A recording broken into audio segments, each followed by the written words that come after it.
Hi, Charles Moman here. Today I'm going to be doing a second review of a Jackery product. Recently you saw my review of the Jackery 160 that my wife and I used on our longest trip ever in our runaway camper, the 160.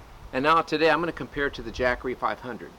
And this is mainly geared for people who use a runaway camper or do minimal camping of some sort with a camper like this, maybe even tent campers. It's not really directed so much to the people who are like van lifers or full-timers, because they've got a whole different set of power needs than what we normally have with what I think the majority of people do when they use a camper like this. So I hope you find this helpful, and thanks for joining me. Well, I'm back in my office to do the rest of this review of the Jackery 500. Just want to tell you up front, we did buy this one, the 160, before our trip. I came back, we loved it. I did a video review of it for my runaway friends. And then I contacted Jackery, said, hey, I made a video. Could I get a discount on the 500 and do a review on that? Instead, they sent me the 500 and the 100 solar panel, and I'm grateful for that. But it's not going to affect my review because I am already sold on the quality of Jackery, and I look forward to using this one as well. Sorry, I'm not going to do any unboxing and go, look what came in the box. You can find out those things. I'll refer to a couple of them. I want to get right down to it. So here we go. There's the 160 watt, there's the 240, there's a Honda license 290, and I think that tells us something that an established company like Honda wouldn't license a product if they weren't sure it was good quality. So I think that's an endorsement by Honda, and I think that means something. And then the biggest they've got so far anyway is the 500. And so they have very similar features. The 500's got maybe just a couple of small things. They both have, of course, the different size in their power. They both have inputs that you can charge this with AC, which would be the fastest, your wall socket. You can charge it in your cigarette lighter, or if you have a solar panel, it does not have to be a Jackery. Though I really like this Jackery. It's really, really strong, and I like the way that it's made, but you can parallel with others. But any solar panel will work as long as you have the right barrel input that plugs in here. So three ways to input. The 160's got two normal USB ports and then a USB-C. The 500's got 1, 2, 3 normal USB ports. It's got the inputs, and what we got with the 160 is if you want to plug it in with a device that would plug into your cigarette lighter, you've got this adapter. But you don't have to do that with this. You've got that same thing. You've got inputs here, but you've also got, you could plug in directly. So they've got that already there. And then the AC is on the end of the 160, and it's on the front of this one. They both have great displays. They give you all the information you need, watts in, watts out, how it's charging. So you really know what you're getting. And they both have a light at the end that could possibly come in use sometime. So those are the basic things, and they both have 2-year warranties, which a lot of the companies don't have for this. They also have offices in California, so if there's an issue, you're not dealing with China and back kind of thing. So from what I understand, their support handles things really, really well. I like their build. I think they're robust, they're strong. I like these handles. Obviously, there's a weight difference, and I'll be popping up charts as I talk that will show you the difference in weight and their dimensions and all that. And so they've got safety features that are great. So if you plug in something like a hair dryer or something, or an air conditioner, you try to run it, it'll shut off so quickly because it protects itself. And also, it only allows so much power in when you are charging from a solar. And that's a safety feature so that you don't overheat. So there is a limit there, and the solar control that's built into these, there are two different kinds, and I forget the names of them, but there are two different kinds. There's one that's supposed to be a little more efficient, but these do pretty well. I've watched some of the tests from those two channels, and it does take time. And obviously, it's going to take less time to charge the 160 over the 500. I know with lead acid batteries, those you don't want to get way down using them, the percentage, like much below 50%, if I understand correctly. Lithiums you can get down farther, but I still think most people say you really shouldn't try not to get below 20%.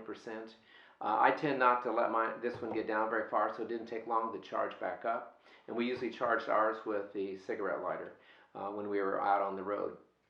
So you just have to expect that if you run this down, it's going to take a lot longer. And so that's the basic features of it. And I like the way they look and the way they handle, and I think you will too. Well, I'm going to run through real quickly what you can't run with these units unless you jump up to another manufacturer and get like a 1500 watt or more, and they get pretty pricey, or you set up a bunch of lithium batteries like some of the full-timers use. You're not going to be able to run the AC, microwaves, the ceramic heaters, hair dryers, coffee makers, big Instapots, things like that. You might run them for a very brief amount of time, but the watts are just it's going to shut down the Jackery with its safety controls in it.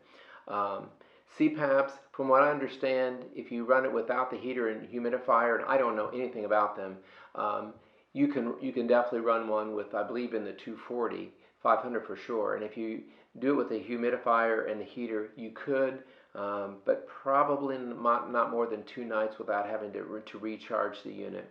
So anything with big watts, just forget about it.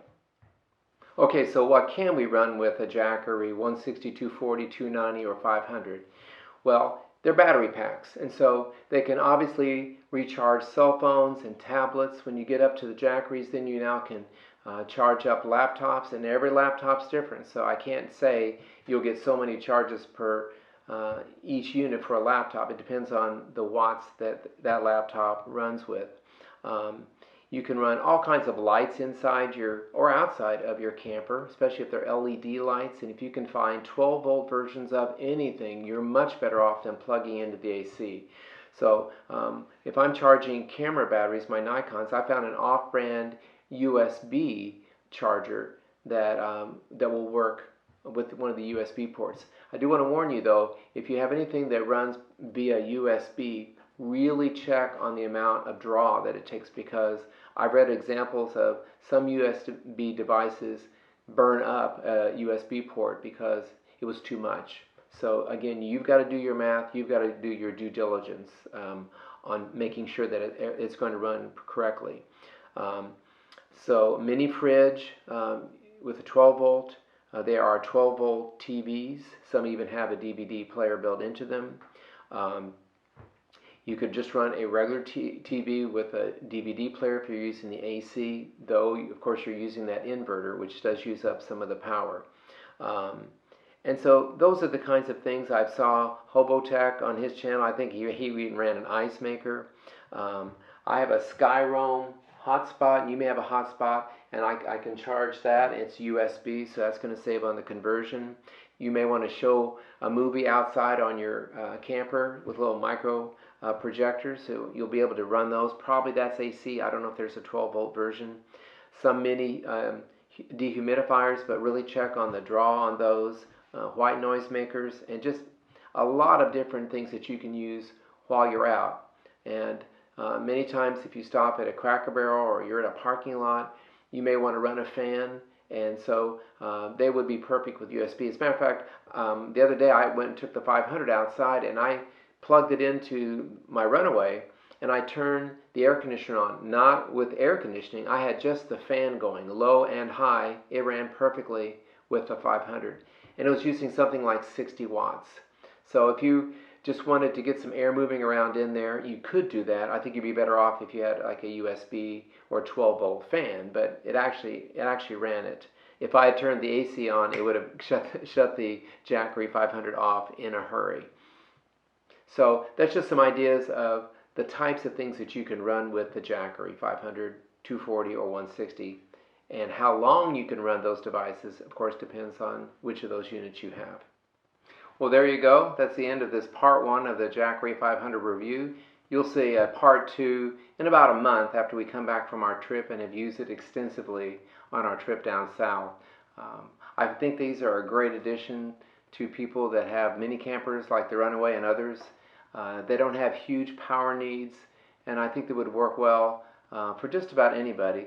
It's just a matter of you figuring out what your power needs are and which unit will work best for you. Don't forget to check the links down below with those channels that have a lot of really technical information if you need it. Hope this helped you.